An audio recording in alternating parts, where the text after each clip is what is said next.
Mari kita berdiri untuk menerima foto dan salam.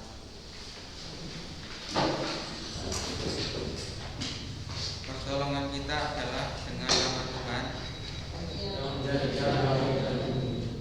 yang memelihara kesetiaannya sampai selama-lamanya. Dengan tidak pernah meninggalkan kekuatan-Nya. Anugerah dan sejahtera dari Allah Bapa dan dari Tuhan kita Yesus Kristus menyertai kita. Amin. Saya minta dengan kasih Kristus, Jordan untuk dibangunkan.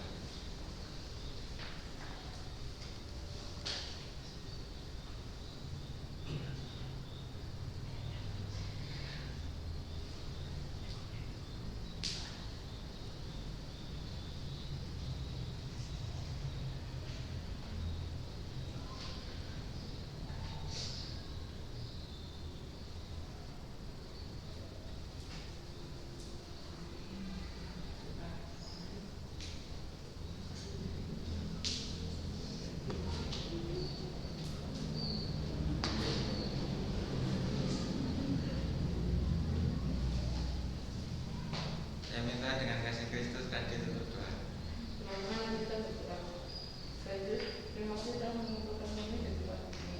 Tuhan berkati supaya ibadah pada pagi hari ini berjalan dengan tenang. Begitu kami berdoa dan mengucap syukur. Teman-teman dipersilakan duduk. Untuk nyanyi pujian, mari kita menyanyikan lagu Dialah yang untuk kami.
Marilah kita berdiri dan menerima anugerah Allah yang disediakan bagi setiap orang yang dengan sungguh-sungguh mengakui dosanya. Sebagai mana firman-Nya tertulis dalam Yeremia 33 ayat 8. Aku akan mentahirkan mereka dari segala kesalahan yang mereka lakukan dengan berdosa terhadap aku, dan aku akan mengampuni segala kesalahan yang mereka lakukan dengan berdosa dan dengan memberontak terhadap aku. Demikianlah berita anugerah dari Tuhan. Syukur kepada Allah. Salam damai bagi kita semua.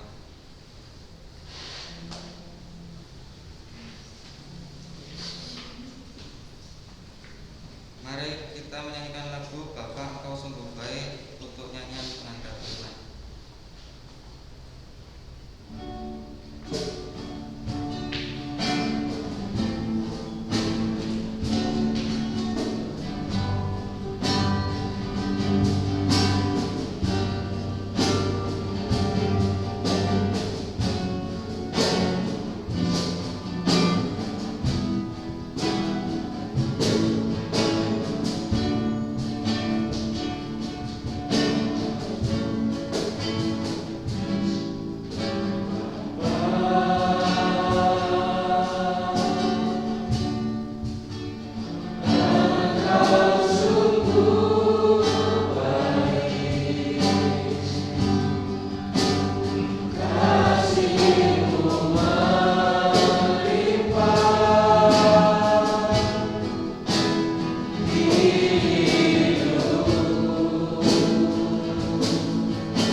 nanti Bu Ana yang akan menyampaikan firman Tuhan. Dalam nama Tuhan Yesus kami berdoa dan bersyukur. Amin. Teman-teman persilakan duduk kembali.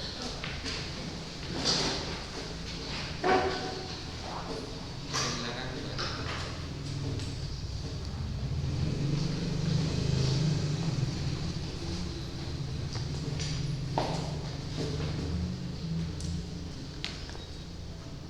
Selamat pagi, Shalom. Shalom. Pada pagi hari ini judul kita pada pagi hari adalah Putuslah Aku. Sebelum kita masuk firman, Mbak Ana mau bertanya kepada kalian semua, pernahkah kalian semua dipanggil oleh seseorang atau orang tua kalian?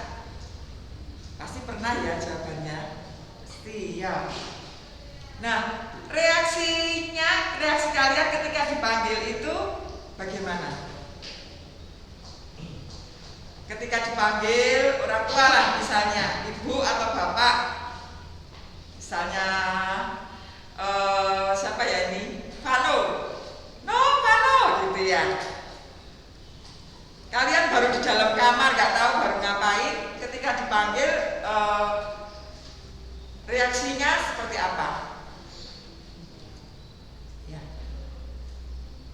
Oke, ini jadi pertanyaan. Mari kita buka pada Yesaya 6. Kita buka Alkitab kita, ya Bu Ana juga bawa HP karena matanya ini sudah mulai mata tua, jadinya kalau lihat Alkitab harus jauh-jauh gini. Dari Yesaya 6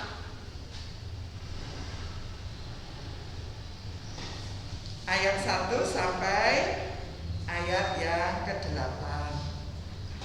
Kita akan membaca bersama-sama, anak-anak yang perempuan, anak perempuan membaca yang ayat berbilangan ganjil. Untuk anak laki-laki membaca ayat yang berbilangan genap. Kita mulai ya, sudah ketemu semua. Dari Yesaya 6 ayat 1 sampai 8. 1, 2, 3. Yesaya mendapat panggilan Allah. Dalam tahun matinya Raja Uzia, aku melihat Tuhan duduk di atas tahta yang tinggi dan menjulang, dan ujung jubahnya memenuhi bait suci. Para serafi berdiri di sebelah atasnya, masing-masing mempunyai enam sayap. Dua sayap dipakai untuk menutupi muka mereka, dua sayap dipakai untuk menutupi kaki mereka, dan dua sayap dipakai untuk menganiaya. Dan mereka berseru seorang katanya, Kudus, Kudus, Kuduslah Tuhan semesta alam. Seluruh bumi penuh kemuliaannya. Maka bergeraklah alas ambang itu, disebabkan suara orang yang berseru itu, dan rumah itu pun berulang menatap. Dan berkata, celakalah aku binasa, sebab aku ini seorang yang najis bibir, dan aku tinggal di tengah-tengah bangsa yang najis bibir. Namun mataku telah melihat Sang Raja, yakni Tuhan semesta alam. Tetapi seorang dari raja Serafi itu terbang menarikan aku. Di tangannya ada pedang, ia diambilnya dengan sempit dari atas jejak. Ia menyentuhkannya kepada mulutku serta berkata, lihat, ini telah menyentuh bibirmu, maka kesalahanmu telah dihapus dan dosamu telah diampuni.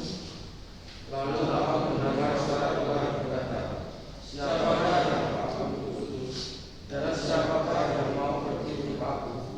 Maka sahutku, ini aku, utuslah aku. Ya, demikian pembacaan kita pada pagi hari ini, dan nats kita adalah dari Yesaya 6 ayat 8. Lalu aku mendengar suara Tuhan berkata, siapakah yang akan kuutus, dan siapakah yang mau pergi untuk aku? Maka sahutku, inilah aku, utuslah aku. Ya. Berlanjut dengan tadi, biasanya kalau kita dipanggil orang tua kita, ya biasanya ada 3 reaksi, ya ada 3 reaksi. Biasanya kalau sedang di dalam kamar, sedang sibuk, nggak tahu baru ngapain, ya mungkin belajar atau sedang main game atau apa, ketika ibu memanggil, kita biasanya diem aja, orang krungu gitu ya, pura-pura nggak dengar atau pura-pura tidur.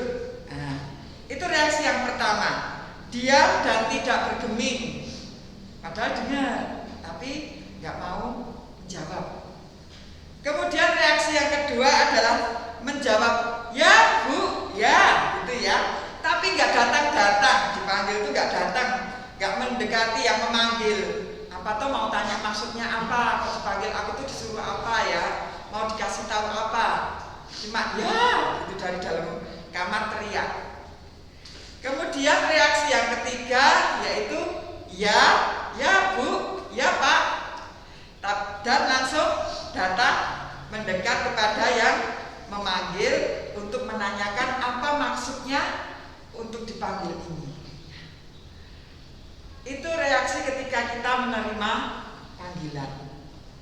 Sebagai seorang remaja memang kadang, ya contohnya anak saya sendiri aja, ya anak saya sendiri itu kalau baru di kamar saya manggil itu juga cuma ya gitu, tapi nggak datang-datang. Sampai bu anak kadang, baru ngapain tuh dek, kok nggak datang-datang, cepat kesini ya gitu ya, biasanya seperti itu.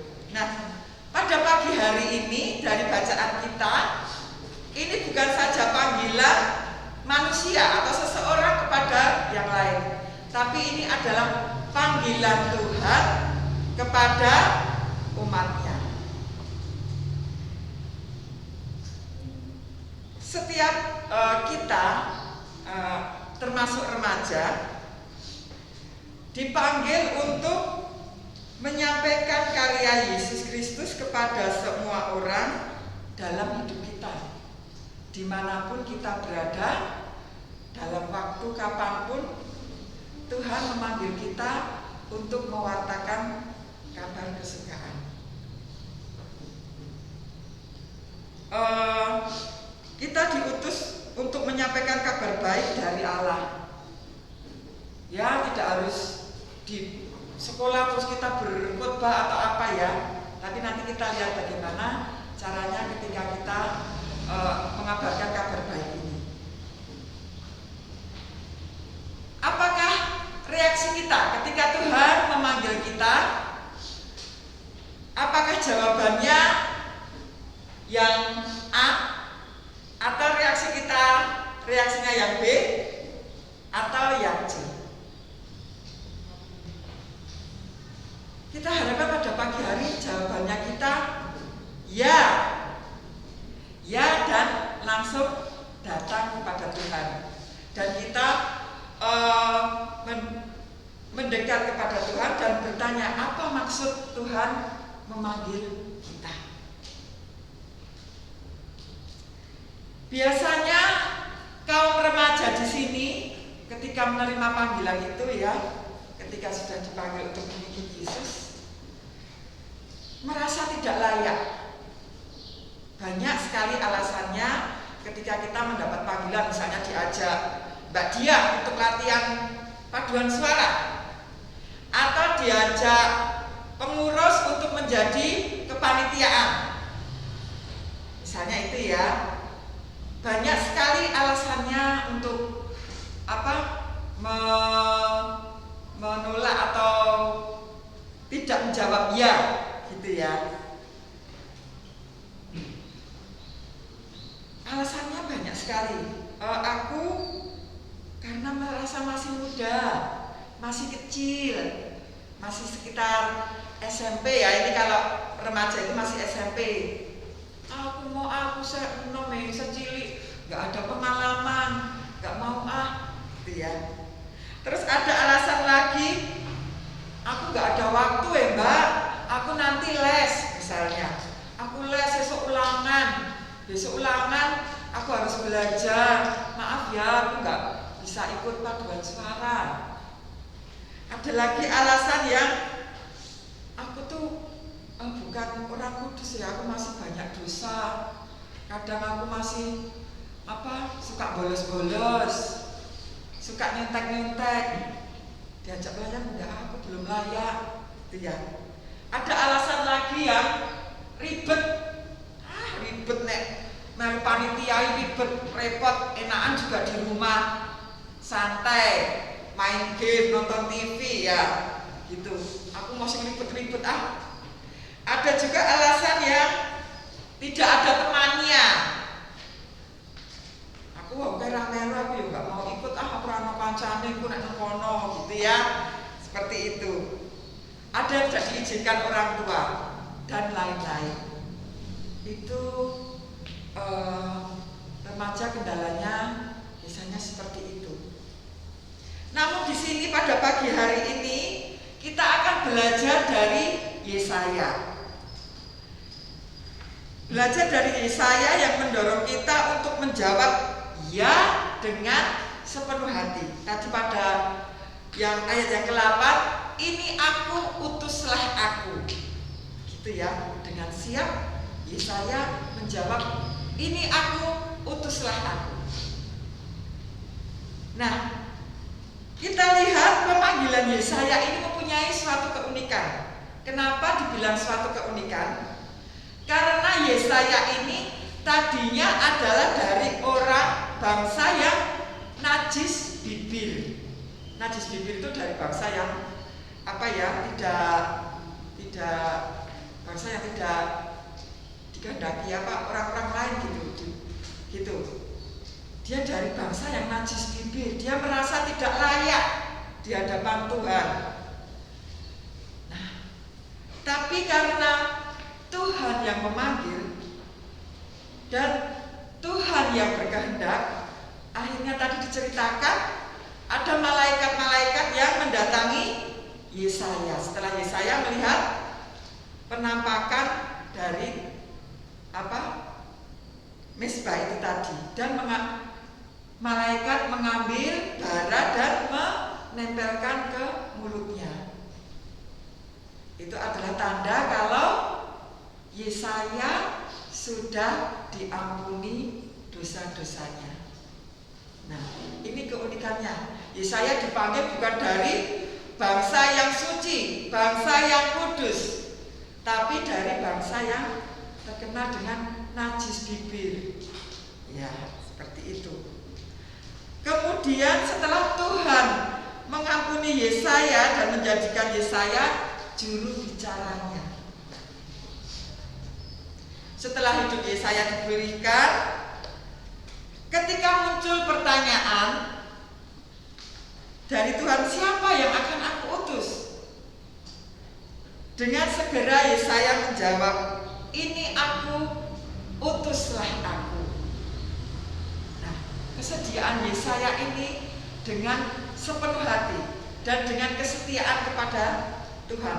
Mantep gitu ya, mantep. Nah, dari bacaan kita setelah belajar tentang Yesaya ini, bagaimanakah dengan kita ketika menerima panggilan dari Tuhan? Kita semua sudah dipanggil sebagai umat Allah. Ini bukan kebetulan baru kita dipanggil sebagai umat Allah. Tapi kita adalah orang-orang yang sudah dipilih oleh Tuhan. Dan kita dipilih ini tidak dengan sembarangan, tetapi kita dipilih sebagai anak-anak Tuhan ini dengan harga yang mahal, yaitu dengan penebusan Tuhan Yesus di kayu salib. Kalau tadi Yesaya sudah diampuni dosanya dengan tanda bara ditempelkan ke mulutnya. Anak-anak jangan merasa aku ini bukan orang kudus. Tapi kita semua semua adalah orang pilihan-pilihan Tuhan karena kita sudah diselamatkan dan kita sudah dibayar dengan harga yang mahal, dengan darah Tuhan Yesus yang mengalir di kayu salib. Ya, jadi kalian harus pede. Aku ini adalah anak Tuhan karena aku sudah diselamatkan, sudah ditebus oleh Tuhan Yesus Kristus. Begitu ya. Dan kita harus bersyukur karena kita sudah mendapat keselamatan.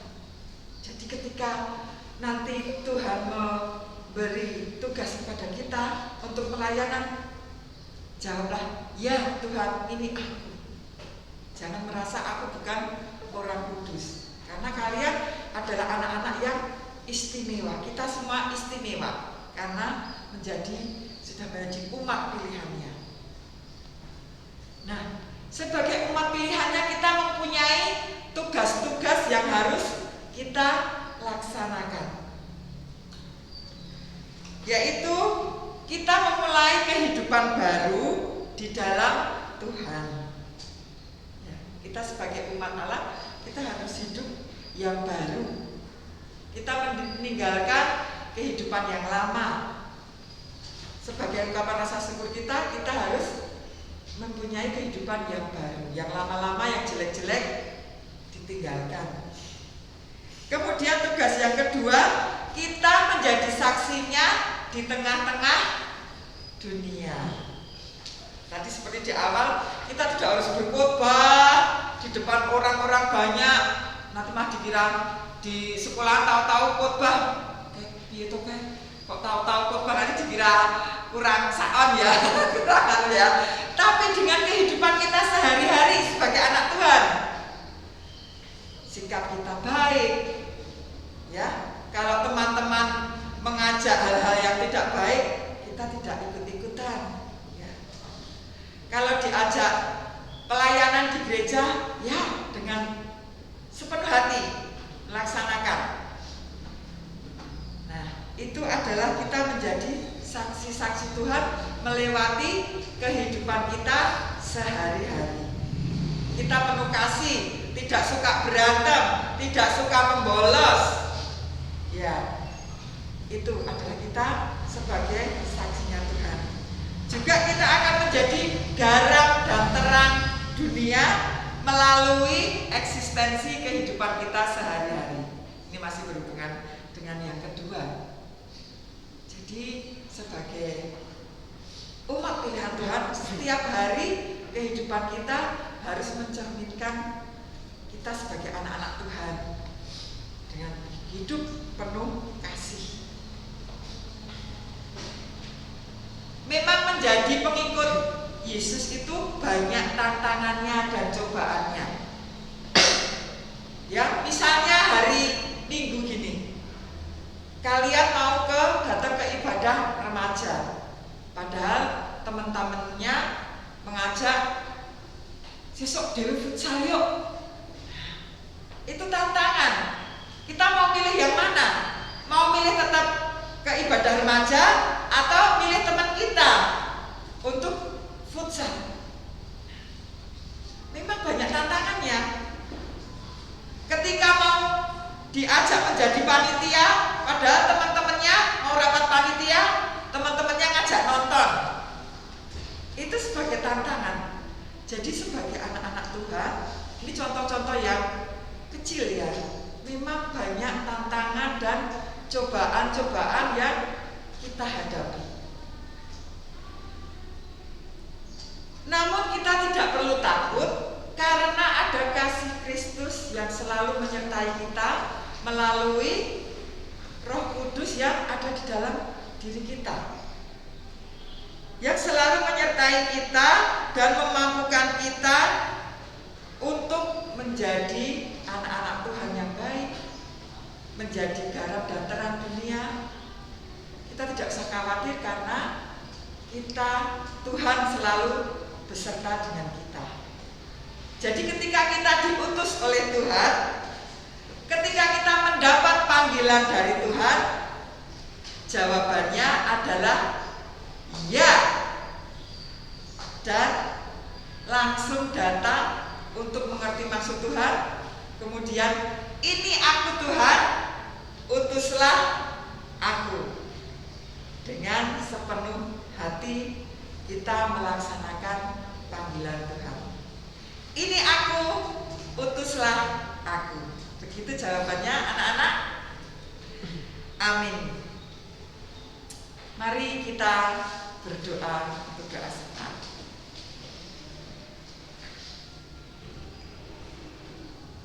Tuhan Allah Bapa kami yang baik, terima kasih Tuhan atas berkat-berkat-Mu kepada kami. Terima kasih juga Tuhan kalau pagi hari ini Engkau telah berfirman kepada kami semua. Firman-Mu yang begitu indah, yang mengajarkan kami untuk siap menjadi anak-anak-Mu ketika Engkau memanggil kami untuk melayani. Kami siap Tuhan, utuslah kami semua anak-anak remaja ini. Kami siap untuk menerima panggilan Tuhan. Tuhan Yesus, pada doa-doa syafaat ini kami akan berdoa untuk gereja kami di tempat ini, di mana kami bernaung di bawahnya. Tuhan, kiranya Tuhan berkati dari Bapak Pendeta, majelis-majelis. Kiranya Tuhan berkati pengurus-pengurus, panitia-panitia, Tuhan berkati. Juga kami di komisi remaja ini Tuhan, berkati kami semua. Berkati pengurusnya Tuhan, berkati kami yang menjadi anggota. Berilah kami semua sukacita untuk melayani Engkau. Tuhan Yesus, kami juga berdoa untuk kesehatan kami semua, di mana pada saat ini kami masih dalam masa pandemi dan kami mendengar kabar-kabar yang sering membuat kami takut bahwa akan ada lagi virus-virus corona yang akan datang. Kami sebagai manusia biasa Tuhan, kami merasa khawatir dan takut. Namun kami percaya Tuhan kami kepadamu, kami percaya Engkau akan melindungi kami, bungkus kami, dan jauhkan kami dari mara bahaya, dari virus corona sekalipun Tuhan, jauhkan dari kami. Berilah kami Tuhan kesehatan yang baik kepada kami semua. Tuhan, terima kasih Tuhan.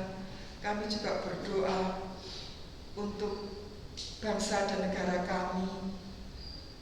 Berkatilah Bapak Presiden yang memimpin kami, berilah kebijaksanaan kepada pemimpin-pemimpin negara kami, sehingga negara kami dapat aman dan damai. Juga hindarkanlah negara kami dari mara bahaya, dari kecelakaan, dari apapun Tuhan. Kiranya pandemi ini Tuhan segera lewat Tuhan, dan kami bisa hidup normal seperti sedia kala, tanpa rasa takut, tanpa rasa khawatir. Kami percaya mujizat-Mu akan terjadi ya Tuhan. Terima kasih Tuhan, terima kasih. Ampuni Tuhan seluruh dosa dan kesalahan kami yang telah kami lakukan, baik kami sengaja maupun tidak kami sengaja. Tuhan, kiranya Engkau mau mengampuni. Terima kasih ya Tuhan, inilah doa dan permohonan kami. Apabila terselip dosa, kami mohon ampun Tuhan. Terima kasih Tuhan, di dalam nama Putra-Mu yang tunggal Tuhan kami Yesus Kristus, kami serahkan doa ini. Amin. Terima kasih. Waktu kami kembalikan kepada Winda.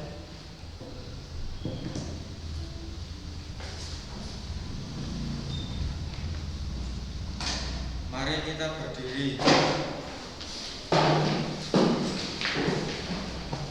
Dengan tangan kanan menyelak di dada kiri kita, ucapkan, aku percaya kepada Allah Bapa yang Maha Kuasa, Khalik langit dan bumi, dan kepada Yesus Kristus Anaknya yang tunggal Tuhan kita, yang dikandung daripada Roh Kudus, lahir dari anak Maria, yang menderita di bawah pemerintahan Pontius Pilatus,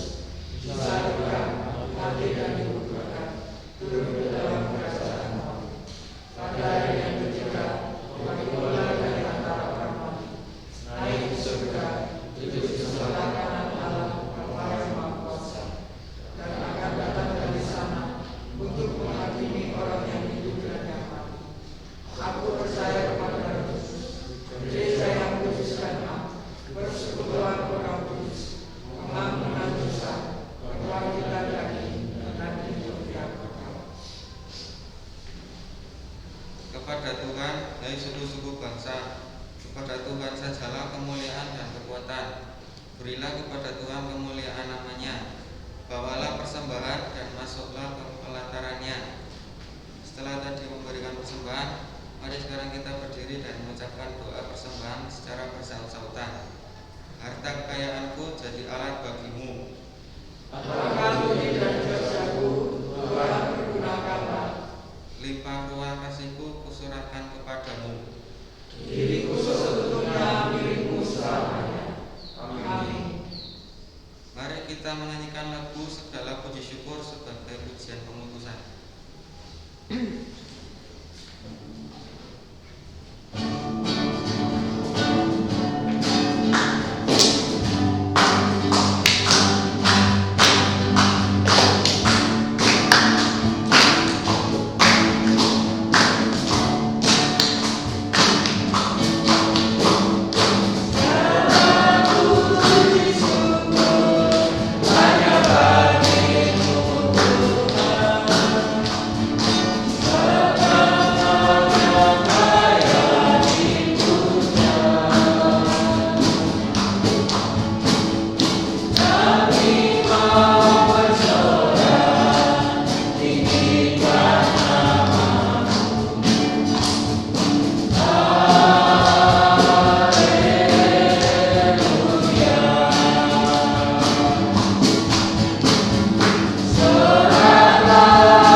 Jadilah saksi Tuhan dalam kehidupan sehari-hari. Allah berjalan di depan untuk menuntun kita. Allah berjalan di belakang untuk menguatkan kita. Allah ada di sekeliling kita untuk menjaga dan memelihara kita sekarang dan selamanya.